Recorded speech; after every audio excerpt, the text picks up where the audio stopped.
मैं एक खुशहाल परिवार में पैदा हुई। मेरे पापा पैसे से बिजनेसमैन थे और माँ हाउसवाइफ। मेरी माँ को बचपन से पढ़ने का बहुत शौक था। वो डॉक्टर बनना चाहती थी, पर उनके घर वालों ने उनकी शादी जल्दी करवा दिया और वो ब्याह कर मेरे पापा के घर आ गई। मेरी माँ की शादी तो हो गई थी, पर डॉक्टर बनने का ख्वाब उनके दिमाग से गया नहीं था। कुछ दिनों ही उनकी गोद में हम भाई बहन आ गए। मेरी माँ हमें संभालने में बिजी हो गई, क्योंकि पापा को अपने काम से फुर्सत नहीं मिलती थी। वो हमारे तरफ ध्यान दे। धीरे धीरे हम भाई बहन भी बड़े हो गए। माँ का अब पूरा ध्यान हमारे तरफ ही था। मैं ना डॉक्टर बन सकी तो मेरे सपने मेरे बच्चे पूरे करेंगे, पर मेरा भाई थोड़ा बड़ा हुआ तो उसने डॉक्टर बनने से साफ मना कर दिया। भाई के मना करने पर माँ की अब सारी उम्मीदें मुझ पर थी। वो मुझे डॉक्टर बनना चाहती थी। मैंने माँ की बात मान ली और लगन से पढ़ाई करने लगी। एक दिन की बात है, कुछ दिनों से हमारा ड्राइवर छुट्टी पर था, इसलिए कुछ दिनों से मुझे बस से स्कूल आना जाना पड़ा। उस दिन बस में बहुत भीड़ थी।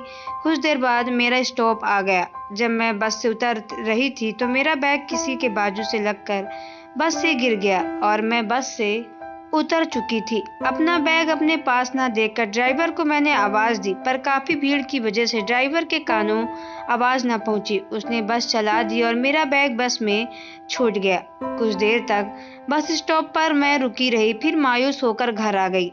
रास्ते में आते वक्त बस यही सोच रही थी कि किसी नेक इंसान के हाथों में मेरा बैग मिल जाए और वो मेरे घर तक पहुंचा दे, क्योंकि स्कूल की डायरी पर वो मेरा घर का पता और फोन नंबर लिखा था। यही सोचते विचारते कब घर आ गई पता ही नहीं चला। घर आए अभी कुछ देर ही गुजरे थे, तभी मेरे घर के दरवाजे का दस्तक हुई। मैंने जल्दी से दरवाजा खोला तो देखा सामने रवि मेरा बैग पकड़े खड़ा था। रवि मेरा क्लासमेट था। रवि के हाथ में अपना बैग देखकर मेरे मुंह से चीख निकल गई, पर माँ के खौफ से उसे घर के अंदर ना बुलाया। पर इस वाकया के दौरान मेरे और रवि के बीच एक अनदेखा रिश्ता कायम हो गया। हम क्लास में तो दूर दूर रहते, पर स्कूल के बाहर हमारी मुलाकात हो जाती। 12वीं पास कर लिया तो एक ही कॉलेज में दाखिला भी ले लिया। स्कूल तक तो हमारी दोस्ती साफ सुथरी थी, पर कॉलेज में आते ही हमारी जरूरतें बढ़ी और हमारी दोस्ती प्यार में बदल गई। यह नई उम्र का दौर था। यह माँ की शक्ति। मेरी माँ हर वक्त मेरे साथ सख्ती से पेश आती, इसलिए मुझे रवि के पास आकर बहुत सुकून मिलता। दिनों मेरा अजीब दौर से गुजर रहा था। मेरा मन किताबों में नहीं, बल्कि रवि के मोहब्बत में। मेरा मन पढ़ाई में नहीं लग रहा था। वो मेरे साथ पहले से भी ज्यादा सख्ती करने लगी। मैंने भी उन्हें साफ साफ बता दिया कि माँ, अब मुझे पढ़ाई लिखाई नहीं करना, बल्कि शादी करके अपना घर बसाना है। पर यह मेरा फैसला था। मेरी माँ का फैसला तो मेरे लिए बस डॉक्टर बनना था।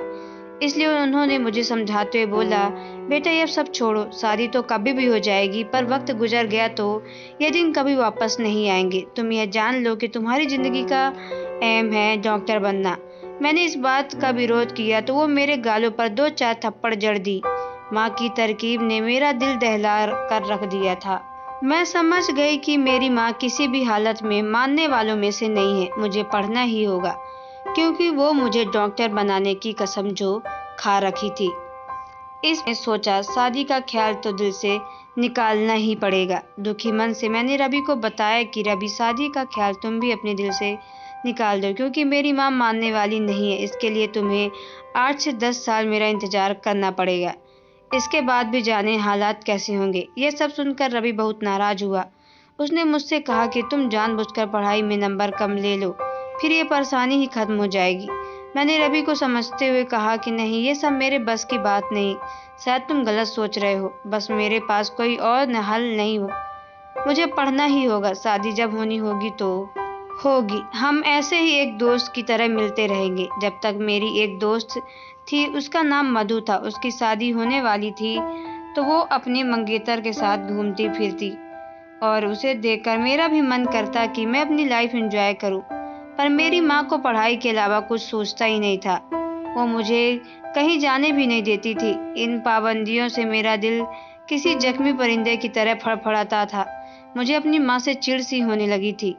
पाबंदियों की वजह से मेरा दम घुटने लगा। मेरी दोस्त मधु की जब शादी हो गई तो एक बार मैं उससे मिलने उसके घर गई और अपनी परेशानी उससे बताया। मैं रवि से प्यार करती हूँ, पर मेरी माँ मुझे कहीं आने जाने नहीं देती और ना तो रवि से मिलने देती। मेरी दोस्त मधु ने मुझसे कहा कि तुम्हें अगर रवि से मिलना हो तो तुम चाहो मेरे फ्लैट में मिलने आ सकती हो। जब तक जी चाहे तुम दोनों बैठो और बातें करो, मुझे कोई एतराज़ नहीं होगा। मेरी सहेली मधु ने अपने फ्लैट में मुझे और रवि को मिलने की इजाज़त दे दी। कुछ दिनों बाद मेरी माँ ने मेरा दाखिला मेडिकल में करवा दिया। इन्हीं तन्हाइयों में मेरा और रवि का मिलना जारी था। एक दिन मुझे एहसास हुआ कि मेरा पाँव भारी है, मैं पेट से हूँ। अब मुझे रवि से शादी कर लेनी चाहिए क्योंकि इसके बगैर मेरा जीना मुश्किल था। बदनामी मेरे माँ बाप के घर दस्तक देने वाले थे। इस दौरान मैं हर वक्त घबराई रहती। शायद मेरी घबराहट देखकर मेरी माँ की निगाहों ने ये भाप लिया था कि कोई गंभीर मामला है, इसलिए वो मुझे अपनी फैमिली डॉक्टर के पास लेकर गई। डॉक्टर ने मुझे देखते ही बता दिया कि आपकी बेटी प्रेग्नेंट है। प्रेगनेंसी की खबर सुनकर मेरी माँ के पैरों तले जमीन खिसक गई। उन्होंने मेरे लिए क्या क्या सपने देखे थे और मैं क्या कर बैठी। घर आकर माँ ने मुझे झकझोरते हुए पूछा कि ये तू क्या कर बैठी। पहली बार मैंने माँ के सामने अपनी जुबान खोली कि माँ, मैं पहले ही कहती थी कि आप मेरी शादी रवि से करवा दो, पर आपकी समझ में मेरी बात नहीं आई और मैं रवि एक दूसरे से प्यार करते हैं, इसलिए मजबूरन हम मिलते रहे और नतीजा आपके सामने है। इसलिए माँ, आप जिद मत करो और मेरी शादी रवि से करवा दो, क्योंकि मैं उसके बिना नहीं जी सकती। मेरे अरमान और अपनी इज्जत से जलने से बचा लो। माँ ने मेरी एक न सुनी, मुझे कई थप्पड़ जड़ा और अपनी फैमिली डॉक्टर से मदद से मेरा अबॉर्शन करवा दिया। मेरा अबॉर्शन तो हो गया, पर मेरे अंदर एक कमी आ गई। अबॉर्शन के दौरान मेरी कोई ऐसी नस कट गई कि मैं कभी माँ नहीं बन सकती। इस दौरान रवि ने कई बार फ़ोन किया तो मेरी माँ ने फ़ोन उठाकर उसे डांट फटकार कर फ़ोन काट दिया कि आज के बाद तुमने मेरी बेटी से बात किया तो तुम्हारा वो हश्र करूँगी कि तुमने कभी सोचा नहीं होगा। और उसके बाद रवि ने मुझसे बात करना छोड़ दिया। मुझे भी अपनी माँ की जिद देखकर मजबूरन झुकना ही पड़ा और मैं जी जान के पढ़ाई में लग गई। कुछ दिनों बाद मुझे पता चला कि रवि की शादी हो गई।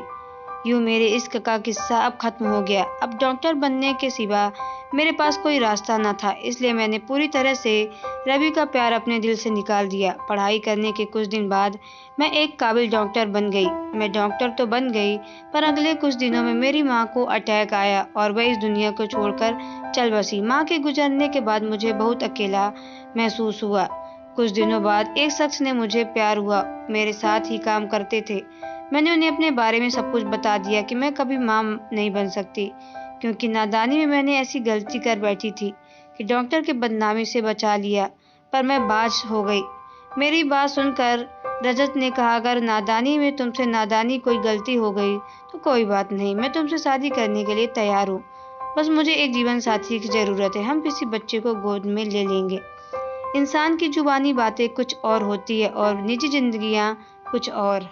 डॉक्टर रजत ने मुझसे शादी तो कर ली, पर कुछ दिन बाद वो मुझे ताने देने लगे। मेरी ये शादी ज़्यादा दिन तक नहीं टिकी और मैंने डॉक्टर रजत से तलाक ले लिया। मैं एक काबिल डॉक्टर तो हूँ, पर मैं तन्हा हूँ। मेरे पास ना तो कोई प्यार करने वाला जीवन साथी है और ना ही कोई औलाद। मेरे हाथों जब कोई औरत माँ बनती है तो मेरे दिल में एक कसक सी रह जाती है कि काश किसी नन्हे मुन्ने वजूद को हंसती मेरे भी गले लग सके। तो तोतली जुबान से औरत को माँ कहते हैं। बेशक औरतों के लिए डिग्रियाँ उनको समाज में इज्जत दिलाती है, पर ये डिग्रियाँ उसके मोहब्बत करने वाले जीवन साथी नहीं बन सकती और ना ही उसे औलाद का सुख दे सकती।